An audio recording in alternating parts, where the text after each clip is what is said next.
साफ साफ बतावा ना, तू देवर के साथ रहबू पति के साथ रहब? हैं? पति के साथ रहबू कि देवर के साथ रहबू? हम ना देवर के साथ रहबू, वही के साथ खेला खेलब।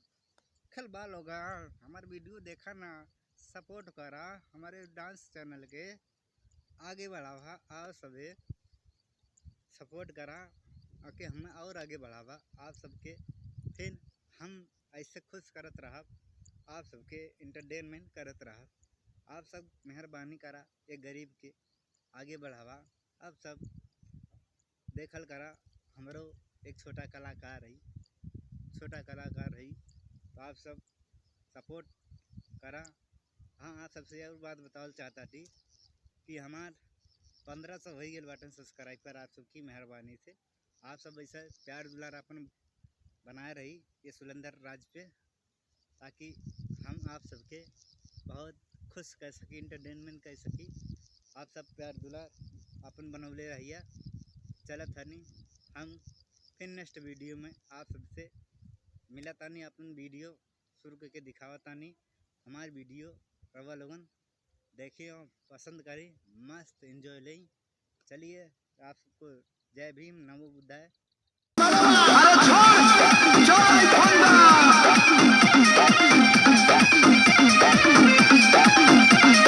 काहे खती हाला घरे होता भौजाई, हमारा के साफ साफ दहना बताई। भौजी बोलो कुछ तो बोलो। काहे खती हाला घरे होता भौजाई, हमारा के साफ साफ दहना बताई। बिना होई माइक जो दिल में बाबूजी। साफ सुथरा बात बताओ, एक सेकंड साफ सुथरा बात बताओ कि तू पति के साथ रहबू कि देवर के साथ रहबू? हम देवर के साथ रहूं।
परेशानी बा फेर से पूछो तनी के करा पर हम देवर के साथ रहूं।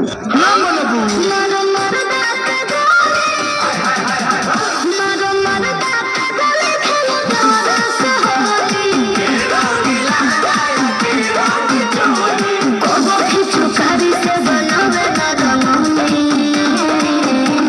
डिजाइनर हका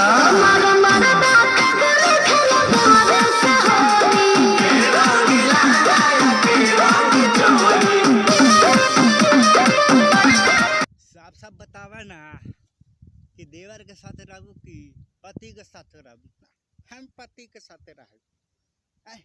पति के साथ ना रे बगोली, देवर के साथ। हाँ, हम देवर के साथ रही। तो गाइस उम्मीद करते हैं आप सबको ये मेरी डांस वीडियो अच्छी लगी होगी। तो आप सबको अच्छी लगी होगी तो चलिए मैं आप सबको किसी नेक्स्ट वीडियो के साथ में मिलता हूँ आप सभी से। तो आप सब चलिए, जय भीम, नमो बुद्धाय, जय भारत।